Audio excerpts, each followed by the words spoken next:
Assalamualaikum warahmatullahi wabarakatuh. Warahmatullahi wabarakatuh. Alhamdulillahirabbil alamin. Puji syukur kehadirat Allah Subhanahu wa taala yang telah melimpahkan rahmatnya sehingga pada pagi ini kita semua, ibu-ibu, bapak ibu Indonesia bisa berkumpul di acara POMG rutin, guys. Sekalian nanti ada acara kita mau mendengarkan apa? Mulai untuk materi yang akan saya sampaikan. Ibu-ibu di sini hari ini, pagi ini perasaannya bagaimana? Kalau saya boleh tahu. Senang? Senang. Alhamdulillah, senangnya itu senang gitu ya. Senang banget gitu. Apa? Sangat senang. Seneng bang, seneng bingit. Ya, senang aja. Ya, ada nggak yang pagi ini sedih kira-kira? Nggak ada. Alhamdulillah. Ya, kalau ibu-ibu semua senang, coba dong tunjukkan senyumnya yang paling bahagia seperti apa? Ya, ya. Itu ketawarinya Iya, jadi ya ibu-ibu ini ada tips ya, saat ibu bangun tidur, ini ada penelitiannya dari Dr. Agus Rahmati. Jadi kan ibu-ibu ini kalau bangun tidur sudah mulai ada masalah nggak? Iya, mau nganter anak, mau masak, mau apa itu kan sebuah stresor gitu ya. Nah, sebelum ibu-ibu sebelum bangun, setelah bangun tidur, sebelum mulai aktivitas, ibu-ibu senyum dulu 20 kali. Nah, ya, jadi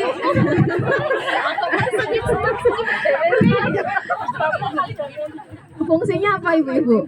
Fungsinya menguatkan kerja jantung. Ya.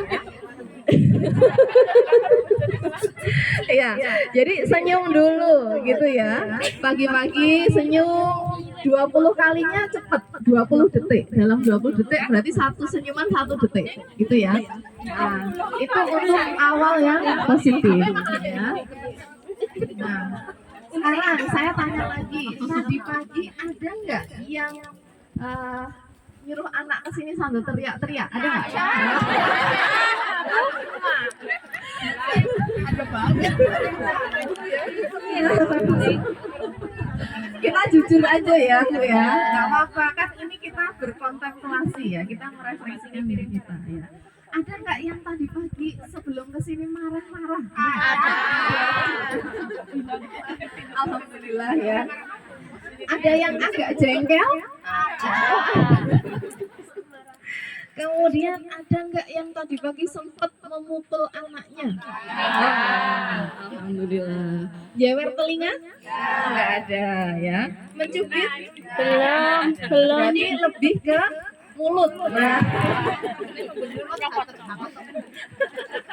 Ya, lebih ke mulut ya Bu ya. Oke.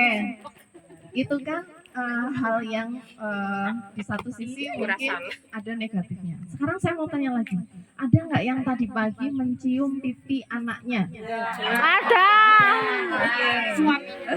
Ayo wajib. Mencium suaminya? Ayam. Nanti Mary ya Bu ya. Terus ada nggak yang memerintah anaknya dengan lembut? Ada. Merintahkan bangun, nak Iya. dilut. Bangun gitu, malah nggak bangun ya. Iya. Kemudian ada nggak yang tadi pagi sebelum sekolah anaknya dipeluk?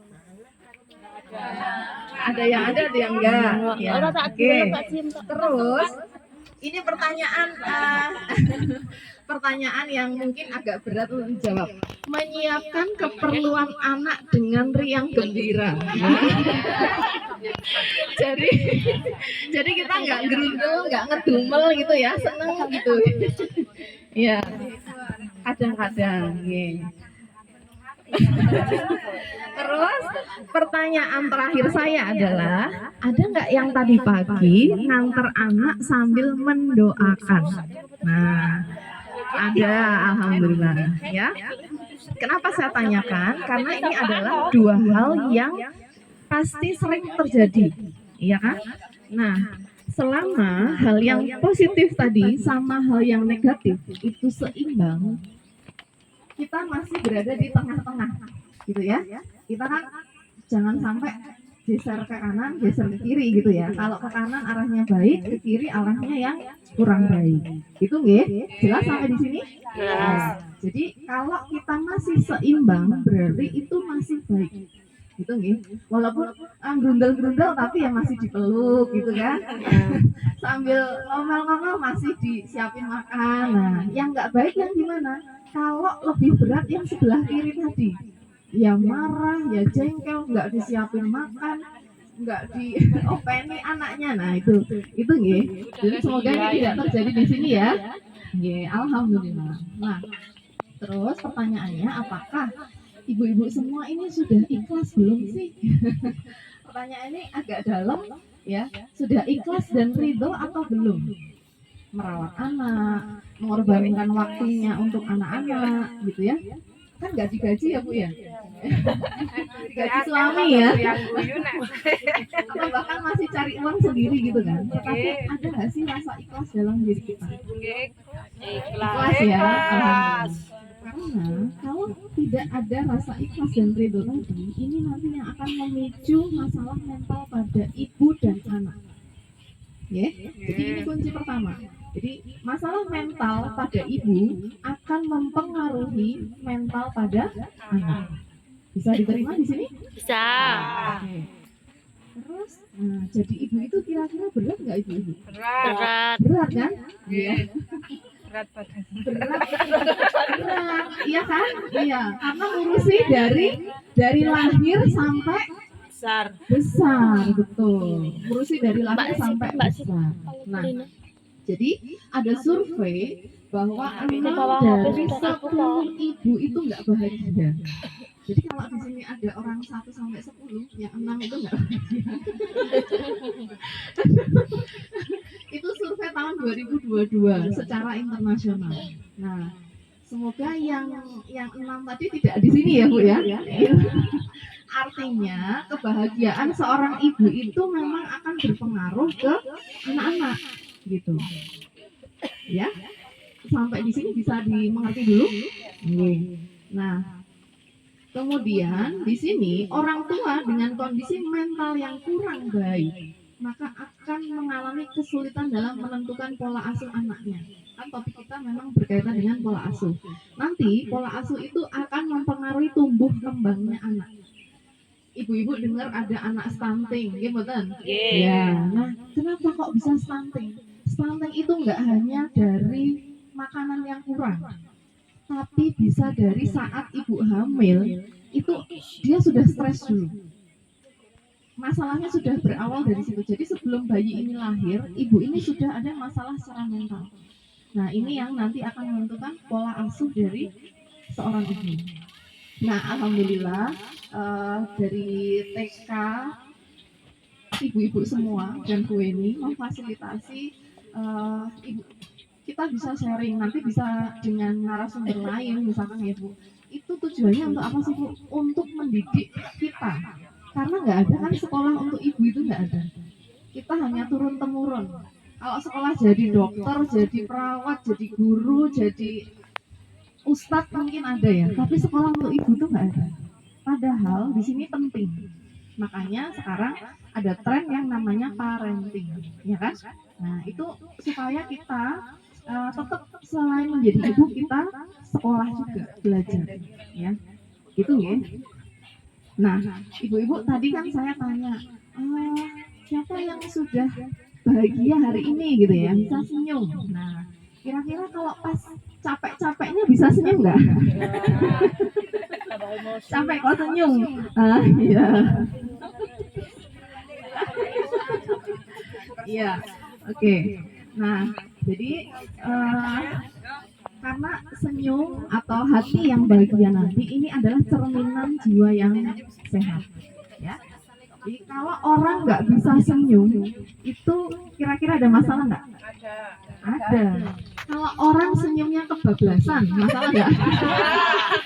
gitu nggih. Jadi semua harus ada di tengah-tengah ya. Kalau saatnya sedih ya kita nangis nggak apa-apa. Saatnya kita gembira, kita tersenyum bahagia itu tidak apa-apa. Gitu. Kemudian sekarang saya mau cerita apa sih sebenarnya kesehatan mental gitu ya. Kenapa kok ditulis di sini ada kesehatan mental? Emang mental saya kenapa gitu ya? Jangan-jangan saya gangguan jiwa gitu ya. Jadi semua kita itu punya mental, punya jiwa. Ya. Anak-anak, remaja, ibu-ibu, lansia itu semua punya mental. Ya. Nah, orang disebut sehat mentalnya itu seperti apa? Saat kita bisa menyadari kemampuannya.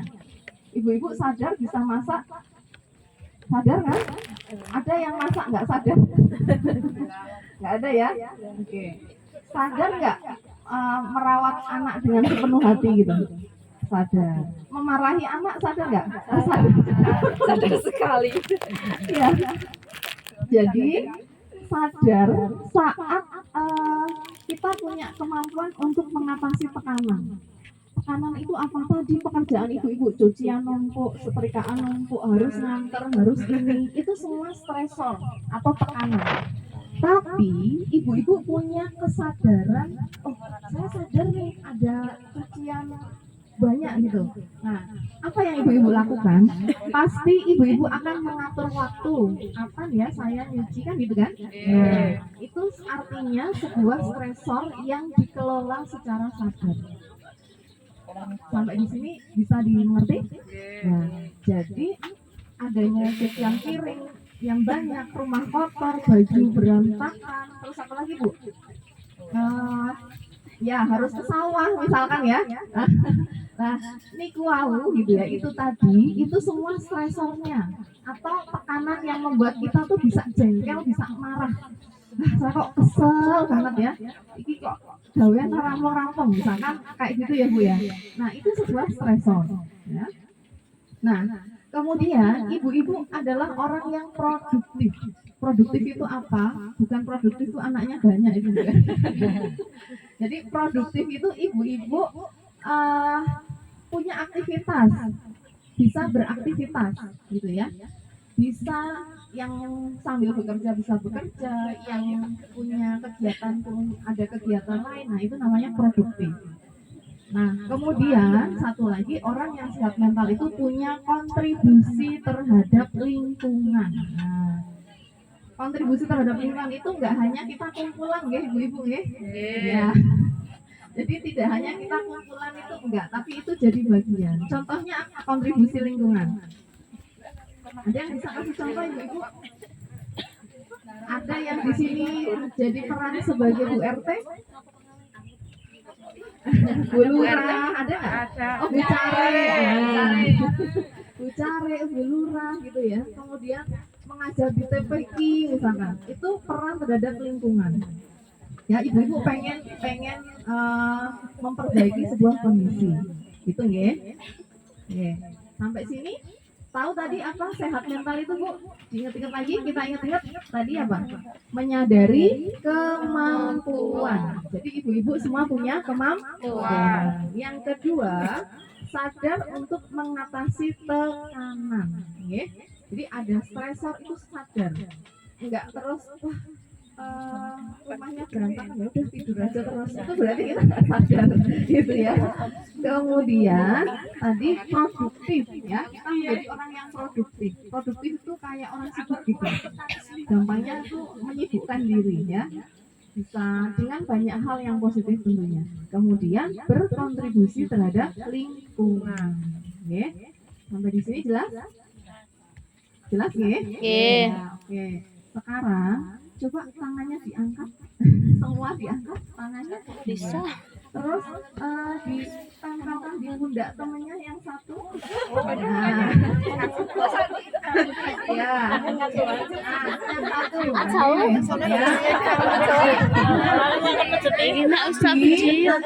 Ya, ditepuk pundaknya nggih. Ditepuk pundaknya nggih. ya. Ya, nepok enggak sebelahnya ya. Ya, sambil nepok kita sambil bilang. Bilang sesuatu. Keras apa sedengan? Ya, oke.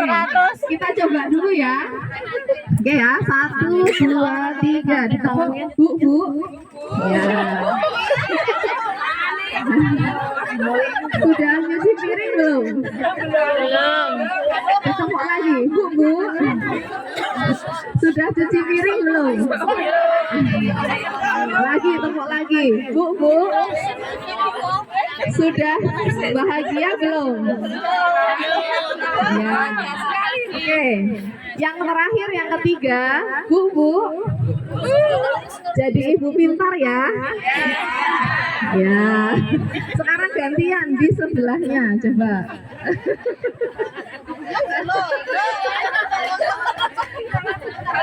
Ya, kita ulang ya. Bu, gitu ya. Saya sudah nyuci piring. Iya. Terus tepuk lagi, Bu. Saya juga ibu pintar. Lagi sekali lagi ya, Bu. Saya ibu yang sehat mental. Ya. Ya. Oke. Saya lanjutkan dulu. Nah, tadi ibu-ibu sudah tahu gejalanya. Orang yang sehat mental itu seperti apa gitu ya? Tadi kan sudah tahu. Nah, sekarang tandanya kalau orang tua itu mengalami gangguan mental. Nah, siapa yang kedua adalah sulit konsentrasi. Nah, sulit konsentrasi. Wah, naruh apa ya? Ya lupa. Saya termasuk orang yang lupa juga. Menyadari diri ya. Tapi konsentrasi di sini misalkan diajak fokus belajar itu agak sulit. Nah, gitu ya. Kemudian fokus melakukan sesuatu. Jadi kalau melakukan pekerjaan itu campur-campur gitu Bu, nanti ada yang lupa misalkan gitu. Ya. Yang ketiga adalah kelelahan yang nggak selesai. Jadi kayak rasanya tuh capek terus gitu. Ya, perasaan batinnya tuh sepertinya tuh lelah gitu. Ya. Jadi tadi pertama mudah marah. Yang kedua apa Bu? Sulit konsentrasi. Yang ketiga adalah lelah yang tidak selesai. Kemudian ada rasa tidak bahagia melihat anak. Kalau dari umur bayi, ini ada yang disebut dengan baby blues syndrome. Jadi seorang ibu tuh nggak menyukai kehadiran bayinya. Nah, itu. Kemudian berikutnya lagi tanda yang bisa dilihat adalah gangguan tidur. Nah, ibu-ibu kalau tidur gilibakan nggak? Susah, tidak doyan makan sama sekali, bisa makannya malah berlebihan. Oke, jadi makan berlebihan biasanya berat badannya jadi naik. Makanya kalau ada orang stres, anaknya nakal. Sebenarnya nakal itu kalau N-nya dibuang itu jadi akal. Nah, gitu. Jadi sebenarnya anak nakal itu anak yang berakal. Hanya memang kita perlu memberikan treatment khusus ya supaya tercapai apa yang dia inginkan, gitu ya. Kemudian ada masalah rumah tangga ya, mulai dari kebersihan rumah, dari dengan suami, mulai dengan tetangga dan lain sebagainya ya. Kemudian yang lain lagi ya Bu, keuangan. Nomor satu ya. Nomor satu ya. Oke. Terus ya beban di rumah terlalu banyak gitu ya. Terutama ini kalau ibu bekerja. Jadi bekerja itu kan di rumah ada pekerjaan tanggung jawab di rumah, di tempat kerja ada tanggung jawab kerja yang kadang dibawa ke rumah, termasuk saya. Saya sering bawa pekerjaan di rumah. Ya. Lalu, nah ini tadi yang ditanyakan ibu, merasa cemas atau khawatir ya, itu masuk di situ. Kemudian ada lagi yang membuat ibu jadi marah adalah sedih. Saking sedihnya kita, yang muncul tuh bukan nangis tapi marah. Jadi kesedihan itu bisa memicu banyak hal, ya. Nah, kemudian apa? Ada frustasi. Ibu frustasi, "Oh, aku udah nggak kuat ini jadinya apa? Piring lempar, gelas lempar, bantal guling lempar." Seperti itu. Nah, ibu mudah marah. Apa bu kira-kira? Iya betul, sakit. Sakit apa? Hati. Tekanan darah tinggi. Jadi orang yang dengan tekanan darah mudah naik, biasanya kan emosinya meledak-ledak nggak? Iya kan? Nah, mudah marah. Jadi gitu. Nomor 1 di Jawa Tengah, terutama pada remaja. Bu. Jadi kemarin saya membantu DKK untuk screening ya di beberapa tempat itu tinggi sekali. Nah, kenapa mereka seperti itu? Faktornya banyak, dari orang tua, dari lingkungan, dari teknologi gitu ya, dari PR di sekolah. Mungkin setelah COVID ini kan banyak belajar di rumah ya. Nah, sekarang ini mereka belajar itu jadi kayak sebuah beban, mungkin seperti itu. Jadi pas COVID itu santai di rumah gitu kan. Nah, sekarang ini belajar kok jadi berat gitu ya. Sendiri ya, ini sendiri. Mau angka genap atau angka ganjil? Ganjil, genap. Genap. Iya, oke. Sekarang berpasangan dua-dua. Berdiri berpasangan dua-dua. Nah, seperti itu. Ya. Pasangan Tangannya dong. ditaruh di depan, tangannya taruh di depan kayak orang salaman gitu. Berpasangan dua-dua ya. Dua-dua. Seperti orang tua salaman ya. Nanti yang genap siapa yang genap? Yang genap siapa? Angkat tangan dulu yang genap. Yang satu ganjil nggih. Nah, jadi satu genap, satu ganjil. Kalau saya sebut angka genap, coba perhatikan dulu. Jadi ini latihan konsentrasi ya ibu-ibu ya. Nah, nanti kalau saya sebut angka genap, tampak yang genap. Ya. Oke? Kenapa? Stres di sekolah, di rumah, temennya punya sesuatu yang baru, dia stres juga pengen, misalkan kayak gitu. Jadi stres itu nggak hanya di orang dewasa, tetapi anak-anak juga bisa stres. Kemudian anak-anak juga bisa mengalami kecemasan. Salah satu tandanya kecemasan pada anak itu dia ngompol. Ya, jadi kalau ada anak yang masih ngompol, itu kalau nggak faktor fisik atau masalah di sistem perkemihannya atau di organ-organ yang membuat dia untuk kencing gitu ya, itu salah satunya adalah dia cemas. Kadang kan kita suka nakut-nakutin ya, jangan ke sana atau naik malam tuh gelap, ada apa gitu ya. Nah itu terekam di bawah sadarnya dia. Nah membuat dia kebelet kencing, nggak berani. Itu yang akhirnya terus ngompol. Nah ini salah satu tanda anak cemas tuh ngompol yang paling bisa dilihat ya. Kemudian ada anak-anak hiperaktif, pernah mendengar kata-kata hiperaktif ibu-ibu? Ya, hiperaktif itu aktif, usil banget gitu ya. Nah, itu juga salah satu gangguan mental pada anak. Kalau ini harus ada treatmentnya. Mungkin kalau di sekolah secara umum agak susah ya Bu ya. Dia harus ada penata laksanaan tersendiri supaya hiperaktifnya itu bisa dikendalikan. Nah, yang keempat adalah autis. Pernah mendengar anak autis, Bu? Nah, apa itu, Bu, anak autis? Autis itu anak yang hidup dengan lingkungannya sendiri. Jadi yang lain di sini dia menyendiri kayak asik banget gitu, nggak bisa diganggu. Nah, itu juga perlu diterapi. Maksudnya perlu mendapatkan penanganan ya, mau medis, mau penanganan selain medis itu dibutuhkan. Jadi ibu-ibu tahu, oh anak yang normal itu seperti ini, anak yang mulai ada gangguan itu begini gitu ya. Oke Bu ya? Ya. Oke.